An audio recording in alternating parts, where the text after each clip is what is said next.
इस वक्त मेरे साथ हरियाणा सरकार में कृषि मंत्री जेपी दलाल मेरे साथ जुड़ रहे हैं। बहुत बहुत स्वागत है सर आपका। जी सर मेरा पहला सवाल यही है, सूखा चारे को लेकर क्या स्थिति है इस वक्त हरियाणा में? नहीं, अभी चारे की किसी भी जिले के अंदर हमारे समस्या नहीं है। इस बार हमारे प्रदेश सरकार की नीति की वजह से और भाव ज़्यादा है तिलहन का, सरसों का, तो दक्षिण हरियाणा के अंदर लगभग 25% इलाके के अंदर गेहूं की बजाय लोगों ने सरसों बोई है और उससे किसान को लाभ हुआ है। सरसों का भाव 6.5 से लेकर 7,000-8,000 रुपये तक का है। सरसों में लागत भी कमाती है और इस वजह से हमें आशंका थी कि जो हमारे दक्षिण हरियाणा के क्षेत्र है जिसमें भिवानी है, दादरी है, नूंह, रेवाड़ी, महेंद्रगढ़ और इधर का हिसार का राजस्थान से लगता हुआ क्षेत्र है कि कहीं इसमें समस्या ना आए चारे की। तो इसलिए कल हमने सारे अधिकारियों की मीटिंग की और डिप्टी कमिश्नर को आदेश दिया कि पर्याप्त चारा मंडी में उपलब्ध कराए, क्योंकि अभी जो गेहूं का भूसा है वो खेतों में है जी, और खेतों से डायरेक्ट इधर उधर लोग किसान बेच देते हैं और तो बाद में एक बार किसानों ने इसको स्टॉक कर लिया तो फिर आवागमन में और में बेचने में दिक्कत होगी और किसान को ज़्यादा भाव देना पड़ेगा। तो हम उपभोक्ता की इस चीज़ को देखते हुए अवेलेबिलिटी इतना कराना चाहते हैं कि हमारे जो दक्षिण हरियाणा के क्षेत्र है जहां गेहूं की फसल इस बार कम बोई गई है तो वहां चारे की कोई समस्या ना हो। दूसरा, हमने गौशालाओं से भी संपर्क किया सबसे, उनको हमने कोई ऐसी स्कीम बनाएंगे कि जिससे जो अपने वो गौओं के लिए चारा भिजवाई करेगा तो कृषि विभाग उसके लिए कुछ अनुदान भी दे देगा किसान को, ताकि हमारी यह है कि चारे की कोई समस्या गोवंश के लिए ना रहे। लेकिन सर ये जो नीति आप लोगों का फैसला है कि एक जिले से दूसरे जिले तक सूखा चारा नहीं जा सकता, इसको लेकर विरोध के स्वर भी उभर रहे हैं। नहीं, ऐसा कोई फैसला नहीं है हमारा कि एक जिले से दूसरे जिले में पाबंदी नहीं है। हमने सिर्फ यह आदेश किया था कि पहले जो है जो हमारा बॉर्डर के प्रदेश हैं जैसे राजस्थान है कि हमारा चारा वहां ना जाए, ये ना हो कि हमारा चारा वहां जाके स्टॉक हो जाए और हमारे लिए पशुओं के लिए दिक्कत आ जाए। आवागमन हमारा इंटर डिस्ट्रिक्ट में कोई प्रतिबंध नहीं है, बल्कि हमने तो डिप्टी कमिश्नर को यहाँ तक भी कहा है कि आप दूसरे डिप्टी कमिश्नर से, जैसे कि भिवानी का है, महेंद्रगढ़ का है या नूंह का है डिप्टी कमिश्नर, करनाल, कुरुक्षेत्र और अम्बाला के, उनसे बात करके चारा मंगवाएं और मंडियों में जो चारा मंडियां हैं वहां भरपूर मात्रा में चारा उपलब्ध करवाएं और एकदम से ऐसा ना हो कि भाव ज़्यादा बढ़ जाए। हालांकि इस बार जो है किसान की प्रत्येक फसल का भाव ऑल टाइम हाई है। कपास का भाव 12,000 रुपये क्विंटल है, जौ का भाव 3,000 रुपये क्विंटल है, जो हमारी धान का भाव है वो 4,800 रुपये चल रहा है क्विंटल का, सरसों का भाव 6,500 से 8,000 रुपये क्विंटल चल रहा है। और दक्षिण हरियाणा में मंडियों में गेहूं नहीं आया क्योंकि किसान आपस में खरीद फरोख्त कर रहे हैं, वो भी एमएसपी से 200-300 रुपये ऊपर है। जेपी दलाल जी, हर चीज जो है महंगा है, चारा भी इस बार नहीं। आपने जो कहा सर कि चलिए एक चीज आपने क्लियर कर दिया कि एक जिले से दूसरे जिले, अंतर राज्य जो जिला है उसमें किसी तरीके की पाबंदी नहीं है, स्टेट्स में पाबंदी की आपने बात कही। राजस्थान के एक विधायक है जिन्होंने सिरसा संभवतः है जिला, वहां के कलेक्टर से मुलाकात की है और इस फैसले को लेकर उन्होंने पुनर्विचार करने की बात कही है और मुख्यमंत्री के नाम जो डीसी साहब हैं उनको एक ज्ञापन भी सौंपा है। तो सर इस फैसले से जो आपके पड़ोसी राज्य हैं वहां से भी अब कॉन्ट्राडिक्शन आना शुरू हो गया है। हाँ, मुझे भी जानकारी मिली है कि राजस्थान के एक विधायक ने सिरसा डिप्टी कमिश्नर से मुलाकात की है कि चारा हमारे यहाँ आना दिया जाए। हम राजस्थान को भी चारा जाने देंगे, लेकिन पहले हमारे जिले के जो किसान हैं, हमारे जिले की गौशालाएं हैं जो हमारे दक्षिण हरियाणा की है, उनकी पूर्ति करेंगे उसके बाद हम अलाउ कर देंगे कि भाई आप जो चारा हमारे पास जो सरप्लस होगा वो राजस्थान में चला जाए। हमें कोई ऐसी, राजस्थान भी हमारा पड़ोसी प्रदेश है, वहाँ के किसान भी हमारे भाई हैं, लेकिन हम पहले अपने क्षेत्र की पूर्ति करना चाहते हैं। ऐसा नहीं चाहते कि हमारा उपलब्ध ना हो और हम राजस्थान को दे दें तो हमारे किसानों के लिए फिर चारा समस्या ना हो। पहले घर की व्यवस्था आप कर रहे हैं, उसके बाद आप आसपास के जो पड़ोसी स्टेट्स हैं आप उनकी देखेंगे। सर अब आते हैं थोड़ा सा जो खरीद हो रहा है मंडियों से, हमें हरियाणा के हाँ प्लीज कंप्लीट कर लीजिए सर। हमारे देखिए, हमारा प्रदेश के गौवंश की, पशुधन की हमें चिंता है कि चाहे वो गौशाला में हो, चाहे कोई किसान हो, उसके चारे की उपलब्धता करने के लिए हमने सारे प्रयत्न किए हैं। और उसके बाद जो है कोई चारा राजस्थान में देना चाहे, कोई दूसरे प्रदेश में देना चाहे तो हम उसको अलाउ करेंगे। फिलहाल हम ये कोशिश कर रहे हैं कि हमारे जो किसान भाइयों को, पशुपालकों को, गौशालाओं को पर्याप्त चारा उपलब्ध हो जाए। ठीक है सर।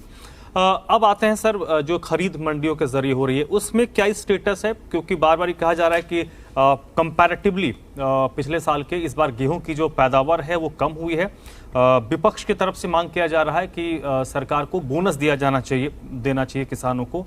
उस पर सरकार का क्या रुख है? और खरीद जो हो रही है वो आप लोगों ने जो मानक तय किए थे वहां तक पहुंच पाया है या नहीं पाया है?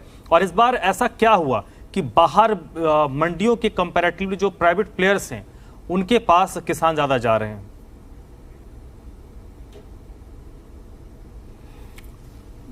देखिए, उत्पादन का तो आंकड़ा हमारे पास जब क्रॉप कटिंग हो जाती है, बीमा कंपनियां करती हैं प्रत्येक गांव में, उससे पता लगता है कि परसेंटेज कितनी कम हुई है, नहीं हुई है, ज्यादा हुई है। और उसी हिसाब से हम जो बीमा कंपनियां मुआवजा देती हैं वो आंकड़ा अभी हमारे पास आना है। लेकिन अभी से ये अंदाजा लगाना कि भाई कम है, ज्यादा है, ये उचित नहीं होगा। एक जरूर है कि गेहूं की फसल मार्च के में गर्मी इस बार ज्यादा आई थी। पहले किसान भाई ये कहते हैं कि एकदम से गर्मी 15 दिन आने से जो दाना का जो साइज है वो सिकुड़ गया, और किसान ये बोलता है कि इस बार थोड़ी बहुत कमी है। लेकिन उस कमी का आकलन अभी करने में वक्त लगेगा। लेकिन जैसे मंडियों में आने और ना आने से कमी और ज्यादा का आकलन नहीं हो सकता। अब मंडी के अंदर हमारे यहाँ एमएसपी पर जो सरसों की खरीद है, हमारे को 1 क्विंटल भी सरसों नहीं मिली अभी तक एमएसपी पे, क्योंकि एमएसपी का भाव 5,050 रुपए है और बाजार में बिक रहा है 6,500, 7,000 रुपए, 8,000 रुपए तक बिकता है। तो इसका ये नहीं कह सकते कि सरसों की फसल नहीं हुई। सरसों की फसल पहले से 20-25,000 क्विंटल, 20-25% ज्यादा हुई है, और किसान को भाव जहां ज्यादा मिलेगा तो किसान वहां बेचेगा।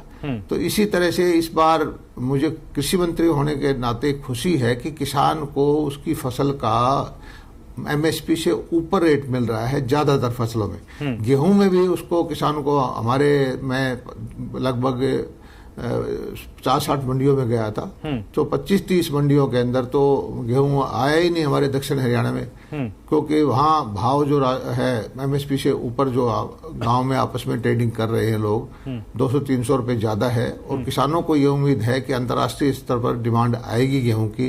यूक्रेन का, रशिया का जो वॉर है उसकी वजह से भारत से एक्सपोर्ट के उम्मीदें बढ़ गई हैं। तो इस तरह से किसान ने इस बार गेहूं रोका भी है, और हमारा जो मंडियों में पिछले साल के मुकाबले लगभग आधा ही गेहूं प्रोक्योरमेंट एफसीआई के लिए हम कर पाए।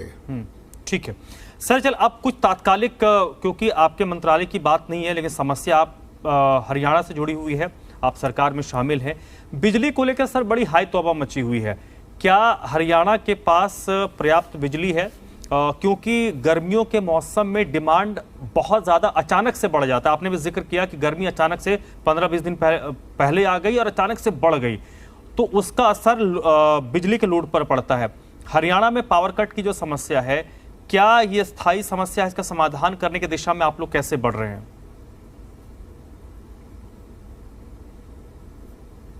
देखिए जी, बिजली का जो कंजम्पशन है कोविड के टाइम में बहुत नीचे आ गई थी। हमारी फैक्ट्रियां बंद थी, इंडस्ट्रियल इंस्टीट्यूशन बंद थी और पिछले 2 साल से बहुत कम हो गई थी। अब कोरोना संकट दूर हुआ है, सारे उद्योग धंधे चले हैं, कृषि के काम भी चले हैं, तो एकदम से बिजली की 25-30% डिमांड बढ़ गई है।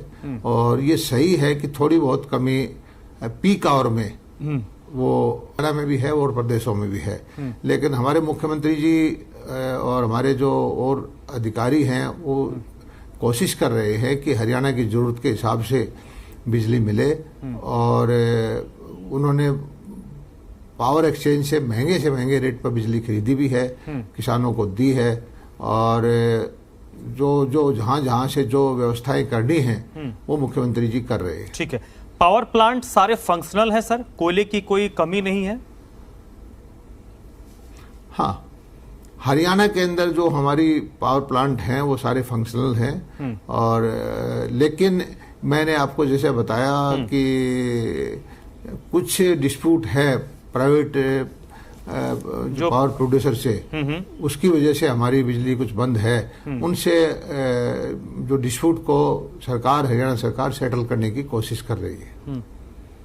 सर जो भी हल, क्योंकि इसको लेकर चर्चा तो हो ही रही होगी, क्योंकि प्रॉब्लम है, आप लोग उसके समाधान की दिशा में बढ़ रहे हैं, कब तक इसको शॉर्ट आउट कर लिया जाएगा? और अभी तक जो प्रॉब्लम आज से 10 दिन पहले थी, क्या आज 10 दिन के बाद बेहतर स्थिति में हरियाणा है बिजली के मामले में?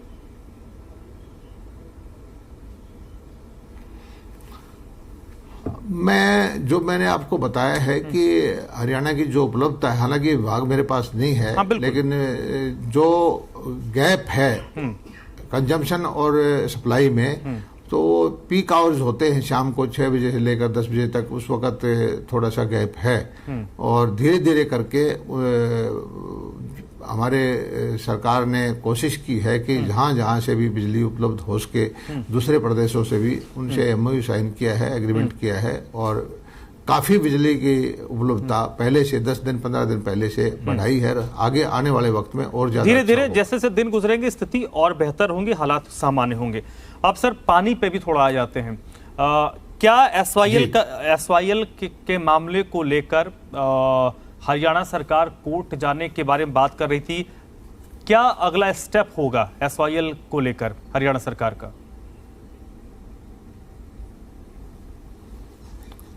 देखिए, पिछले दिनों हमारे विधानसभा का एक स्पेशल सेशन हुआ था और सभी पार्टी के नेताओं ने एक मत होकर के एसवाईएल के पानी के बारे में मांग की थी कि सबको इकट्ठे होकर लड़ना चाहिए। और एसवाईएल हरियाणा के लिए जीवन रेखा है। हमारे दक्षिण हरियाणा के जो जिले हैं सूखे हैं, वहाँ पीने के पानी की भी समस्या है, और कोर्ट से हमारे हक में फैसला आ चुका है कि एसवाईएल हमारी बननी चाहिए। और मैं तो इससे भी आगे एक चीज बताता हूं कि हमारा जो पानी है राजस्थान को, हरियाणा को, और जो भाखड़ा नहर है वो 30, 40, 50 साल पुरानी हो चुकी है। खुदा ने खास्ता उसमें कुछ हो जाए तो हमारे सारी बहुत बड़ी आबादी के लिए संकट आ जाएगा। पानी की एक पैरेलल नहर तो वैसे भी बननी चाहिए, और ये कोर्ट भी इसी मत का है कि जो पानी कम हो, ज्यादा हो, किसको मिले ना मिले वो एक अलग विषय है, लेकिन हमारी जो इंफ्रास्ट्रक्चर है, भाखड़ा नहर है, कि 60 साल 70 साल पुरानी है, और इसमें इसकी कहीं भी किसी वक्त भी कोई संकट आ सकता है। तो पैरेलल इसके नहर जो एसवाईएल बननी थी, इसकी जरूरत सारे लोगों के लिए बहुत ज्यादा है। और हरियाणा सरकार कोशिश करेगी कि ये माननीय सुप्रीम कोर्ट का आदेश है कि ये एसवाईएल नहर बननी चाहिए। तो अब एक तरह से पंजाब सरकार कंटेम्प्ट ऑफ कोर्ट कर रही है, कभी स्पेशल असेंबली कर देती है, कभी जमीन वापस कर देती है, कभी हमारे हरियाणा के पैसे थे वो वापस कर देती है। और हरियाणा के किसान जो हैं वो बहुत बेसब्री से इस बात का इंतजार कर रहे हैं कि हमारा पानी हमें मिले। और ये राष्ट्र हित में भी है, देश हित में भी है कि जो कभी कभी पानी अतिरिक्त पानी पाकिस्तान चला जाता है वो हरियाणा के, राजस्थान के प्यासी धरती को मिले। और ये लोग जो है सभी पंजाब सरकार को सब इस बारे में सोचना चाहिए। और आम आदमी पार्टी की वहां सरकार है। जेपी दलाल जी, कोर्ट का दरवाजा खटखटाएंगे तो कंटेम्प्ट ऑफ कोर्ट के एक सेकेंड, हाँ प्लीज कंप्लीट कर लीजिए आप। मैं समझता हूं कि एक सेकेंड कि केजरीवाल जी दक्षिण हरियाणा के रहने वाले हैं, मेरे जिले के रहने वाले हैं, और हरियाणा के किसानों को इस चीज की एक तरह से ये उम्मीद भी हो गई थी कि अब उनकी सरकार आ गई है तो जहां का दाना पानी केजरीवाल जी ने खाया है तो उन लोगों के बारे में कुछ न्याय संगत से फैसला करेंगे। लेकिन दुर्भाग्य से जो पंजाब के कुछ मंत्रियों के बयान आ रहे हैं कि एक बूंद भी पानी हरियाणा को नहीं देंगे, इससे हरियाणा का जनमानस बहुत मायूस है। और हमें न्यायपालिका पर पूरा भरोसा है और केंद्र सरकार से, कोर्ट से हम ये अपील करेंगे कि हमारे हरियाणा का हक है वो हमें दिलवाए और इस नहर को इस वक्त बनवा करके प्यासी धरती है दक्षिण हरियाणा को और लोगों की जो उम्मीद है इतने सालों से जो अटका हुआ प्रोजेक्ट है उसको पूरा कराए। ठीक है, आप क्योंकि सर आपने इसमें आम आदमी पार्टी और अरविंद केजरीवाल को ले आया तो मैं थोड़ा सा स्विच कर जाता हूं पॉलिटिकल सवाल की तरफ ही। आम आदमी पार्टी के जो प्रभारी हैं और राज्यसभा के सांसद हैं, वो भी, उनका भी जो ताल्लुक है वो हरियाणा से ही है। वो बार बार भारतीय जनता पार्टी, सेंटर और मनोहर सरकार के इच्छा शक्ति और नियत पर सवाल खड़े करते हैं। वो कहते हैं कि 2024 में हम सत्ता में आएंगे और हम SYL का पानी पंजाब से हरियाणा को ला कर देंगे। अब आप ये देखिए कि आम आदमी पार्टी जैसे उनका करती आई गुमराह करने की प्रवृत्ति है कि उनके प्रभारी किस तरह के बयान देते हैं, हरियाणा को के किसानों को गुमराह करना चाहते हैं कि आप हमारी सरकार बनाइए हरियाणा में, 2025 में हम जब सरकार बन जाएगी तब आपको पानी देंगे। जबकि उनकी सरकार पंजाब में है, SYL पंजाब में बननी है, पानी पंजाब से आना है और 2025 में चुनाव में उनको करना है तो वो आज ही नहर बनाना वहां शुरू कर दें तो आज भी बनाएंगे तो 3-4 साल तो लग ही जाएंगे नहर बनते बनते। लेकिन जो गुमराह करने की प्रवृत्ति है, हरियाणा के लोग इतने बावले नहीं हैं कि इन चीजों को ना समझते हों कि आप इस मुद्दे को ये कहने की बजाय कि भी हम तुरंत नहर बनवा रहे हैं और हरियाणा को 2025 तक पानी देंगे, उसकी बजाय कहते हैं कि आप पहले हमारी सरकार हरियाणा में बनाइए फिर हम आपको पानी देंगे। तो इससे हरियाणा का किसान जनमानस बहुत आहत है। और एक तरफ ये कहते हैं कि 2025 में देंगे, एक तरफ उनके वित्त मंत्री कहते हैं कि एक बूंद भी पानी हरियाणा को नहीं देंगे। और एक चीज देखिए कि जो हमारे आम आदमी पार्टी के सुप्रीमो हैं केजरीवाल जी, उन्होंने इस मुद्दे पर इतनी चुप्पी साध रखी है कि जैसे ये मुद्दा देश में प्रदेश में है ही नहीं। तो इस तरह की राजनीति करना कोई उचित नहीं है। राष्ट्र हित में भी सोचना चाहिए। राजनीति अपनी जगह है, सत्ता प्राप्ति की कोशिश करना हर पार्टी का अधिकार है, लेकिन जो न्यायोचित फैसला है, जो राष्ट्र हित में है, प्रदेश के हित में है, सारे समाज के हित में है, उसके बारे में चुप्पी साधना गलत है। जेपी दलाल जी, पानी के मसले को लेकर पंजाब, हरियाणा और दिल्ली इंटरकनेक्टेड हैं, तीनों को एक दूसरे की जरूरत पड़ती है। पंजाब और दिल्ली में आम आदमी पार्टी की सरकार है। जी मीडिया के इस प्लेटफॉर्म के जरिए क्या आप आम आदमी पार्टी के जो आला नेता हैं, दिल्ली सरकार है, उनको ये कहेंगे कि आप इस मामले में मध्यस्थता कीजिए, क्योंकि हरियाणा भी बड़े पैमाने पर पानी दिल्ली को देता है। अगर हरियाणा के पास खुद का पानी नहीं होगा जो उसको चाहिए तो फिर दिल्ली को कैसे देगा? नहीं, हम तो सच्चाई तो ये है कि हरियाणा के पास अपना पानी का कोई सोर्स नहीं है। हमारे पास तो जो पानी आता है या तो पंजाब के भागड़ा से आता है या जमुना नदी का ऊपर से आता है हिमाचल से, और ये हमारे यहाँ से तो क्रॉस होता है। और दुर्भाग्य से हमारा जो हक है वो दिल्ली ज्यादा ले जाता है, क्योंकि दिल्ली में पानी का संकट हो तो सारी दुनिया में हमारी बदनामी होगी। हरियाणा ने हमेशा नरम रवैया अपनाया है और कोर्ट से भी फैसले दिल्ली के जो सरकार ने करवाए हैं तो हमारा हरियाणा का हक वो ले जाते हैं। लेकिन एक तरफ आम आदमी की पार्टी जो है सरकार दिल्ली में रही तो कभी तो किसानों को, हरियाणा के किसानों को ब्लेम करते रहे पराली जलाने के लिए, प्रदूषण के लिए, कभी पानी के लिए तरह तरह के बदनामी करते रहे कि हमारा पानी नहीं दे रहा हरियाणा। और अब क्योंकि पंजाब में उनकी सरकार आ गई है और सोर्स पानी का पंजाब में है, अब पानी के मुद्दे पे उन्होंने ऐसी गंभीर चुप्पी साध रखी है जैसे कि कहीं दुनिया में पानी का मुद्दा है ही नहीं। ठीक है सर, अब बात कर लेते हैं मुख्य विपक्षी पार्टी कांग्रेस की। कांग्रेस की सियासत पर भी तो जरूर आपकी नजर होगी, चल क्या रहा है अंदर कांग्रेस में? कांग्रेस की सियासत मैं ये समझता हूं कि कांग्रेस ने बड़ी भारी गलती की है। पिछले दिनों किसानों के कंधे पर बंदूक रख के दिल्ली को घेराबंदी करके 1 साल तक जो हमारे हरियाणा के टोल जाम करके, और उन्होंने कोशिश की थी कि आने वाले चुनाव होंगे उसमें पंजाब में, उत्तर प्रदेश में, उत्तराखंड में, गोवा वगैरह में वो चुनाव जीत जाएंगे। लेकिन मैं नमन करता हूं, धन्यवाद करता हूं हमारे वोटर्स को कि उन्होंने सही फैसला लिया और कांग्रेस को जहां उसका स्थान था वहां पहुंचा दिया। और कांग्रेस आप देख रहे हैं कि ट्विटर पर, फेसबुक पर है, किसान के खेत में, गरीब की झोपड़ी में कांग्रेस नहीं जाती। और आपने ये भी देखा होगा कि अब जैसे मैंने देखा पिछले दिनों कि कांग्रेस चिंतन बैठक, मंथन बैठक कर रही है। अब चिंतन बैठक करनी है, मंथन बैठक करनी है तो चूरू में आए, झुंझुनू में आए, या लोहारू में आए, भिवानी में आए, हिसार में आए, वहां करें। लेकिन इनको उदयपुर की वादियां पसंद आई हैं कि वहां बैठ के चिंतन करेंगे कि किसान के लिए क्या नीति बनाई जा सकती है। आज कांग्रेस जो है कमजोर हो चुकी है, नेतृत्व कमजोर है, और जो छत्रप हैं प्रदेशों के वो ऊपर वालों को आंख दिखा रहे हैं। और आने वाले वक्त में मैं समझता हूं कि ये जो लोग थे परिवार भक्ति करने वाले, पिछले 10-20 साल से एक परिवार की भक्ति करते आए, ये सब अपना अपना रास्ता देखेंगे और कांग्रेस का विघटन होना लाजमी है। आखिरी सवाल सर, एकदम शॉर्ट में, आप कह रहे हैं कि कांग्रेस अब धीरे धीरे कांग्रेस का जनाधान बिल्कुल शून्य की तरफ बढ़ रहा है।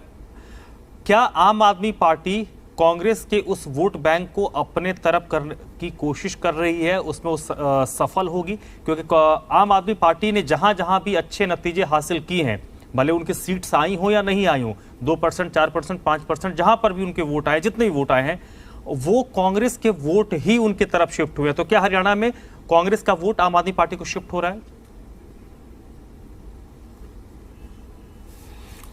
देखिए, हरियाणा की तो अभी आधा सरकार को बने आधा टाइम हुआ है, और जो फैसले आए जैसे उत्तर प्रदेश में किसान के क्षेत्र में जिस तरह से मोदी जी की नीतियों पर, भाजपा की नीतियों पर लोगों ने मोहर लगाई है, मुझे तो पूरा भरोसा है कि हरियाणा में भी इसी तरह के फैसले आएंगे। लेकिन लोकतंत्र में जब चुनाव होता है तो कोई भी ऐसा नहीं होता कि सारी जनता 100/100 लोग जो हैं एक ही पार्टी को आए। कुछ परसेंटेज विपक्ष को भी जाएंगी और उसमें इंडिपेंडेंट भी हो सकते हैं, दूसरी पार्टियां भी आम आदमी पार्टी भी हो सकती है, XYZ पार्टी भी हो सकती है। जो ठीक है जेपी दलाल जी, वक्त की पाबंदी है। हाँ, कोई भी हो सकता है, लेकिन आम आदमी पार्टी। बहुत बहुत शुक्रिया, थैंक यू, बहुत बहुत शुक्रिया सर, वक्त निकालने के लिए और तमाम मुद्दों पर अपने विचार रखने के लिए बहुत बहुत शुक्रिया, थैंक यू।